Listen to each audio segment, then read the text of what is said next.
There was a warren of tunnels around here, which meant they went to an underground sort of... This is right, isn't it? Do you know about all this? It is right, okay. So it's been a hub of secrecy. And then in Victorian times, then we had... The big news here was this is a manufacturing area like most of the city.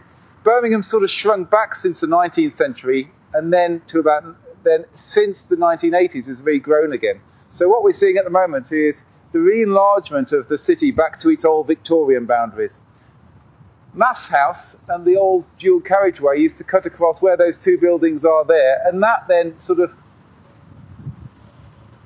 quarterized the city to about a fifth of what it should have been in the 1960s. So the Ring Road under Manzoni was a very small hoop, an urban motorway, which then meant that this was a wasteland full of dead factories, and in the middle you've got a dwindling financial services area which wasn't doing very well.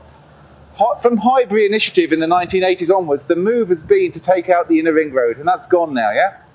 Then, about 10 years ago, Albert Bohr, who was the leader of the council, had a great idea for Eastside. This was going to be the first expansion of the city out beyond the ring road.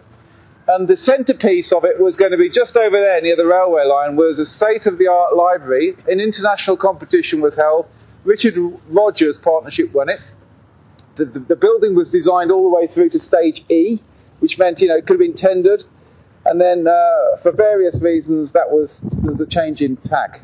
But off that, there was a new park all the way around the new library, which would have been out to here. And part of that vision was also this building, which is Millennium Point, which is part public and part sort of education. The old Science Museum moved there. There's a bit of a problem about that because the old Science Museum was a treasure trove of all the small and massive things that we used to make.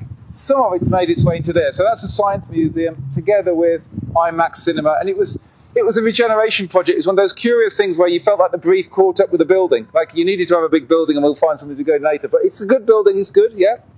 Yeah? Yeah. Okay. Am I on message so far? Nick Grimshaw, yeah. Okay. That was a Nick Grimshaw building, yeah, so that's good.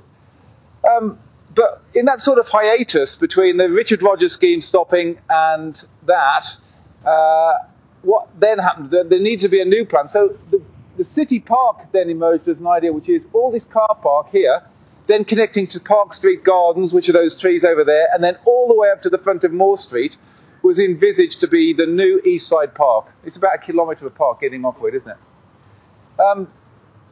That was all going ahead, and on the site that we're just over by where the crane is, and then over there was the new Birmingham City University campus.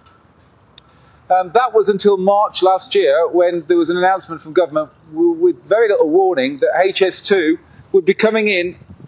It's a 50-metre wide zone towards us from that railway station, coming all the way from London, getting trains in about 45 minutes, from Euston into here in 45 minutes. And the terminal for that then nudges just alongside where we've just been listening to Ian. So there's almost sort of that King's Cross, St Pancras arrangement of two stations. It's a great location, and it's right on the doorstep of the city. But of course, then planning consents, commitments, ownerships were just in tatters in terms of this part of the town. Our practice was given the job by the City Council of coming up with a plan which accommodated HB2, a new station to accommodate 400-metre long trains, and allow the rest of the area to go ahead, including the silver building over there is Ormiston Academy, that's for digital arts, and other developments around here. Right, we are going to get rained on, so this is going to be a 3-minute wind-up. That's happened.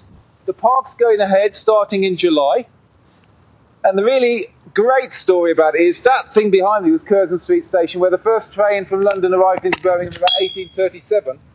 And what's going to be happening now is there's a new plan about how buildings can go ahead around the park, filling in the gap between the HS2 line to there. But the focus from the new station square, which is at the other side of those bushes there, all the way down to here, is a great line down to there. And that building, hopefully, will be brought back into public use.